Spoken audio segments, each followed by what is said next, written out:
CR101radio.com, podcasts, and more. Is it hard to be rich? This is R.J. Rushdoony with a report on our threatened freedom. A very superior young man worth a great many millions told me not too long ago that it is not easy to be rich. A few years ago I might have laughed at the idea, but not so anymore. I have not suddenly become rich, nor is there any likelihood of that happening. However, I have been mistaken for a rich man with some interesting results. In the very recent past, our foundation was given some large, used, and expensive cars. The donors decided to switch to economy cars, and we got the big ones. One of these was a particularly expensive car with all kinds of accessories.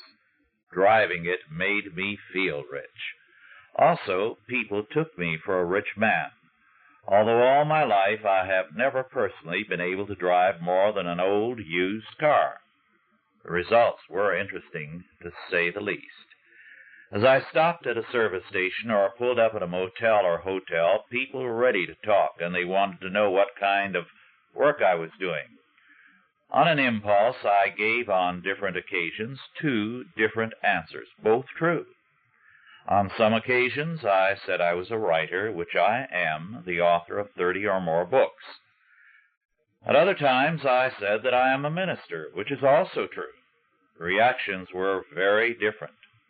Those who saw me as a writer were ready to please me, flatter me, and also to tell me of foreign luxury cars I might like to try sometime.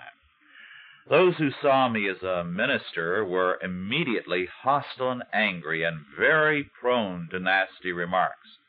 They obviously believed that it was necessary for a minister to be poor and in need of a handout. But this was not all. Being taken for a rich man also means that one should be taken for all that can be had. People were immediately out to con me, to relieve me of some of my supposed riches. I found out that it is not easy to be rich or to be taken for a rich man. People are envious, and they are even hostile. However, it is not easy to be in the middle class nor to be poor. Our age promotes class conflict, envy, and hatred.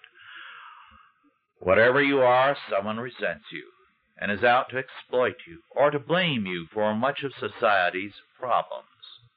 In other words, where class conflict is promoted, everyone is the victim as well as the oppressor, and resentment is present on all sides. A world of envy and class hatred is not an easy world to live in. Instead of increasing peace and freedom, it works to create conflict, and each group wants to hurt and cripple some other class. Each then sees its own freedom as necessitating the destruction of someone else's freedom. In a world of envy and hatred, it is hard to be rich, poor, or middle class, because all life is soured and tainted by class conflict. As a result, all suffer and freedom wanes. It is not easy to be anything in such a world. The truth still remains that we are required by God to love our neighbor, rich or poor, as ourselves. This has been R.J. Rushdoony with a report on our threatened freedom.